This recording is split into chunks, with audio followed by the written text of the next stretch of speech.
First, let's do what I call the true reset. And no, this isn't just unplugging and plugging it back in.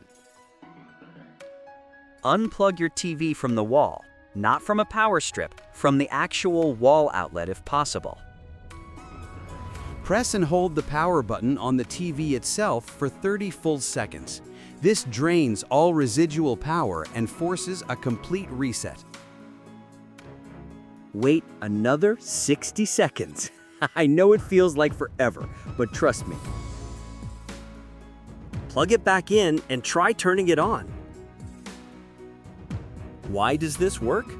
Your TV stores electrical charge even when it's off. This method completely clears it out and forces a fresh start. I've seen this fix TVs that have been dead for weeks. Okay, so that didn't work. Here's the sneaky one that catches everyone off guard. Your TV might actually be on, but stuck on the wrong input. I know what you're thinking, but there's no picture. Exactly.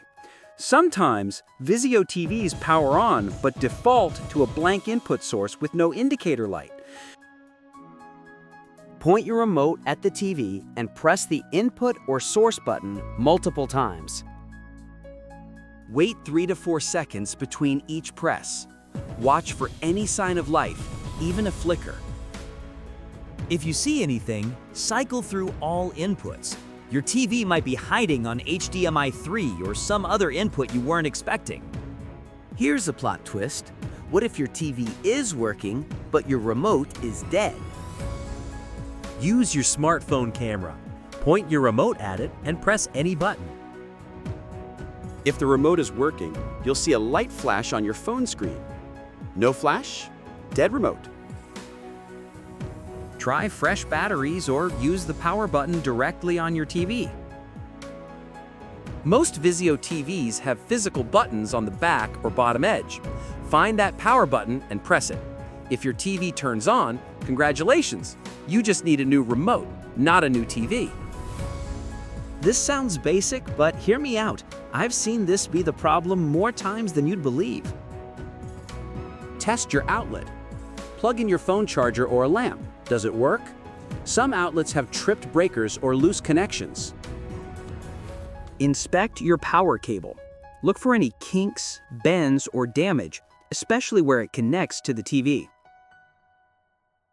Try a different outlet in a different room. Sounds simple, but it eliminates wall outlet issues. I once spent 30 minutes troubleshooting a TV, only to discover the wall switch was turned off. Check everything. All right, if none of these worked, look at the power light on your TV. Do you see a solid orange or amber light? If yes, that's your TV telling you, I'm getting power, but something inside me is wrong. This usually means an internal component, likely the power supply board or main board has failed. At this point, you have two options. DIY replacement if you're handy. Power supply boards cost $30 to $60 online. Or professional repair, or consider replacement if your TV is older.